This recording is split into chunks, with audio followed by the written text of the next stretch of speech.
வணக்கம். இன்னைக்கு நாம ஒரு ரொம்ப முக்கியமான விஷயத்த பத்தி பேச போறோம். பிரசவ நேரத்துல நிறைய பேர் யோசிக்கிற ஒரு விஷயம். அதுதான் எபிடியூரல். வாங்க முதல்ல ஒரு முக்கியமான விஷயத்த புரிஞ்சுக்கலாம். பிரசவம்ங்கிறது ஒரு மரத்தான் மாதிரி. இதுல யாரு ஸ்ட்ராங் யாரு வீக்குங்கிற போட்டியே இல்ல. இது நம்மளோட சாய்ஸ், நம்மளோட திட்டமிடல் பத்தினது. சோ இந்த முழு விஷயத்தையும் நாம தெளிவா புரிஞ்சுக்க போறோம். முதல்ல இது ஒரு சாய்ஸ், ஷார்ட்கட் இல்லைன்னு பாப்போம். அப்புறம் எபிடியூரல் நிஜமா எப்படி வேலை செய்யுது, அதோட ஸ்டெப் பை ஸ்டெப் ப்ரொசீஜர் என்ன, நல்லது கெட்டது என்னென்ன, அப்புறம் இதை பத்தி இருக்கிற கட்டுக்கதைகள் உண்மைகள் என்னென்னு பார்த்து கடைசியா நீங்க எப்படி ஒரு நல்ல முடிவெடுக்கலான்னு பார்க்கலாம். சரி வாங்க, முதல்ல ஒரு விஷயத்த தெளிவுபடுத்திக்கலாம். பிரசவம்னாலே வலிய தாங்கிக்கணுங்கிற கட்டாயம் இல்ல. அதுக்கு பதிலா நம்ம எனர்ஜியை எப்படி ஸ்மார்ட்டா யூஸ் பண்ணி குழந்தைய வெளியே கொண்டு வரதுன்னு யோசிக்கலாம். இதத்தான் யதார்த்தமான நம்பிக்கைன்னு சொல்றோம். அதாவது பிரசவத்துல வலி இருக்குங்கிறது உண்மைதான். ஆனா அந்த வலிய அம்மா அனுபவிச்சுதான் ஆகணும்னு எந்த அவசியமும் இல்ல. நீங்க வலியில முடங்கி போகாம உங்க பிரசவத்துல நீங்களே ஆக்டிவா பங்கேற்கிறதுக்கு மெடிக்கல் சயின்ஸ் எப்படி உதவுதுங்கிறது தான் இங்க விஷயம். ஓகே, இப்ப இதுக்கு பின்னாடி இருக்கிற சயின்ஸை கொஞ்சம் பார்க்கலாம். ஆனா பயப்படாதீங்க, ரொம்ப சிம்பிளா உங்களுக்கு ஈஸியா புரியுற மாதிரி சொல்றேன். இப்போ மூச்சு பயிற்சி, மசாஜ் இதெல்லாம் வலியிலிருந்து நம்ம கவனத்தை திருப்புற மாதிரி ஒரு மாதிரி பெயின் கேட்டு க்ளோஸ் பண்ணும். ஆனா எபிடியூரல் அப்படி இல்ல. அது டோட்டலா வேற. அது நேரா பெயின் சிக்னலையே ஜாம் பண்ணிடும். உங்க போனுக்கு வர்ற வைஃபை சிக்னலை ஒரு ஜாமர் வச்சு கட் பண்ற மாதிரி. அப்போ இந்த ஜாம் பண்ற வேலை எப்படி நடக்குது? ரொம்ப சிம்பிள்.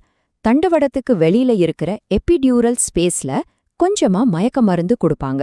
இது என்ன பண்ணுனா உங்க கருப்பையிலிருந்து மூளைக்கு போற வலி சிக்னல்களை வழியிலேயே பிளாக் பண்ணிடும். ஆனா ஒரு நல்ல விஷயம் என்னன்னா, உங்க கால்ல இருக்கிற தசை கட்டுப்பாட்டை இது பெருசா பாதிக்காது. இதனால உடம்புக்கு தேவையான ஓய்வு கிடைச்சு எனர்ஜி சேவ் ஆகும். இந்த ப்ரொசீஜர் கேட்கும்போதே பலருக்கும் ஒரு சின்ன பயம் வரலாம். ஆனா என்ன நடக்க போகுதுன்னு ஸ்டெப் பை ஸ்டெப்பா தெரிஞ்சுக்கிட்டா அந்த பயம் போய் இது ஒரு சாதாரண மெடிக்கல் ப்ரொசீஜர்னு நீங்களே புரிஞ்சுக்குவீங்க. முதல்ல உங்க பிளட் பிரஷர் ஸ்டேபிளா இருக்கிறதுக்காக ஒரு சேஃப்டிக்கு ஐவில மருந்து ஏத்துவாங்க. ரெண்டாவது, உங்க முதுக ஒரு எறால் மாதிரி வளைக்க சொல்லுவாங்க. இப்படி வளைக்கும் போதுதான் ஊசி போட சரியான இடம் கிடைக்கும். மூணாவதா, ஊசி போடுற இடத்துல மரத்து போக ஒரு சின்ன ஊசி போடுவாங்க. அதுக்கப்புறம் தான் ஸ்பெஷல் ஊசியை வச்சு அந்த எபிடியூரல் ஸ்பேஸை கண்டுபிடிப்பாங்க. நாலாவது ஸ்டெப் ரொம்ப முக்கியம். ஊசி வழியா ஒரு சின்ன ரொம்ப மெலிசான டியூபை உள்ள வச்சுட்டு அந்த ஊசியை முழுசா வெளியே எடுத்துருவாங்க. பாருங்க, இங்க தான் முக்கியமான பாயிண்ட். உங்க முதுகுல எந்த ஊசியோ கூர்மையான பொருளோ இருக்காது. அந்த சாஃப்டான ஃபிளெக்சிபிளான டியூப் மட்டும்தான் இருக்கும். சோ நீங்க பயப்படாம பொசிஷனை மாத்திக்கலாம், நகரலாம்.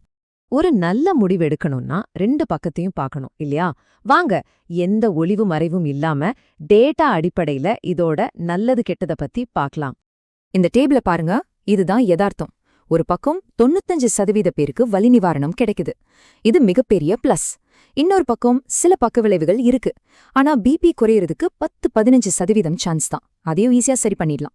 தலைவலி வர்றதுக்கு 1%க்கும் குறைவான சான்ஸ் தான். அதுக்கும் ட்ரீட்மெண்ட் இருக்கு. ஆனா முக்குற நேரம் கொஞ்சம் அதிகமாகலாம், ஒரு 20-60 நிமிஷம் வரைக்கும். சோ இதுல நாம கவனிக்க வேண்டிய முக்கியமான விஷயம் என்னன்னா இதோட நம்பகத்தன்மை. வலி நிவாரணத்துல மாடர்ன் மெடிசின்ல இதை விட ஒரு எஃபெக்டிவான முறை வேற எதுவுமே கிடையாது. 95%ங்கிறது மிகப்பெரிய வெற்றி விகிதம். அதே நேரத்துல ஒரு சீரியஸான சைடு எஃபெக்ட், அதாவது அந்த தண்டுவட தொலைத்தலைவலை வர்றதுக்கான ரிஸ்க் 1%க்கும் கம்மி தான். இது ரொம்ப ரொம்ப குறைவு. மத்தபடி அறுப்பு, குமட்டல் மாதிரியான சின்ன சின்ன பிரச்சனைகள் ஒரு 20% பேருக்கு வரலாம். ஆனா இதெல்லாம் கொஞ்ச நேரத்துல சரியாயிடும். இன்னொரு முக்கியமான விஷயம், எபிடியூரல் போட்டா சி செக்ஷன் அதிகமாகும்னு ஒரு பேச்சு இருக்கு. ஆனா ரிசர்ச் என்ன சொல்லுதுன்னா அதுக்கும் இதுக்கும் சம்பந்தமே இல்ல. வேணும்னா வேக்யூம் இல்ல ஃபோர்செப்ஸ் யூஸ் பண்றதுக்கான தேவை கொஞ்சம் அதிகமாகலாம். சரி, இப்ப நாம ரொம்ப முக்கியமான ஒரு பகுதிக்கு வந்திருக்கோம். எபிடியூரலை பத்தி நம்ம ஊர்ல நிறைய கட்டுக்கதைகள் இருக்கு. அதுல இருக்கிற பயம் பதற்றத்தை முதல்ல உடைப்போம். இதுதான் நம்பர் 1 பயம். எபிடியூரல் போட்டா வாழ்நாள் முழுக்க முதுகுவலி வரும்னு சொல்வாங்க. ஆனா மெடிக்கல் சயின்ஸ் என்ன சொல்லுது தெரியுமா? பெரிய பெரிய ஆய்வுகள் எல்லாம் பண்ணி பார்த்துட்டாங்க.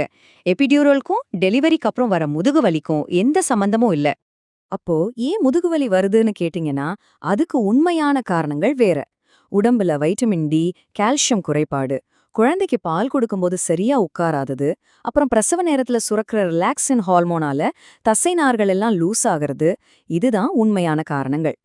அடுத்த பயம், இந்த மருந்து குழந்தைய பாதிக்குமா, குழந்தை பிறந்ததும் மந்தமா இருக்குமா, பால் குடிக்காதா, இதுதான். உண்மை என்னன்னா ரொம்ப ரொம்ப சொற்ப அளவு மருந்து தான் குழந்தைக்கு போகும். இதனால குழந்தையோட சுறுசுறுப்புக்கோ பால் குடிக்கிற திறனுக்கோ எந்த பாதிப்பு வராதுன்னு நிரூபிச்சிருக்காங்க. இப்போ உங்களுக்கு எல்லா உண்மைகளும் தெரிஞ்சிடுச்சு. இனிமே முடிவெடுக்கிறது உங்க கையில தான் இருக்கு. உங்க உடம்பு, உங்க பிரசவம், உங்க முடிவு. எபிடியூரல் போட்டதுக்கு அப்புறமும் நீங்க கவனமா இருக்கணும். திடீர்னு குமட்டல் இல்ல தலை சுற்றல் வந்தா அது பிபி குறைஞ்சதோட அறிகுறியா இருக்கலாம். உடனே சொல்லுங்க. சில சமயம் ஒரு பக்கம் மட்டும் வலி குறையாம இருக்கலாம். அப்போ அந்த டியூபை கொஞ்சம் அட்ஜஸ்ட் பண்ண வேண்டியிருக்கும். இல்ல மூச்சு விட கஷ்டமா இருந்தா மருந்து கொஞ்சம் அதிகமா பரவி இருக்கலாம். இந்த மாதிரி எதுவா இருந்தாலும் உடனே உங்க மெடிக்கல் டீம் கிட்ட சொல்லணும். இங்க ஒரு சூப்பரான பிராக்டிக்கல் டிப் இருக்கு. 7/10 ரூல்னு சொல்லுவோம்.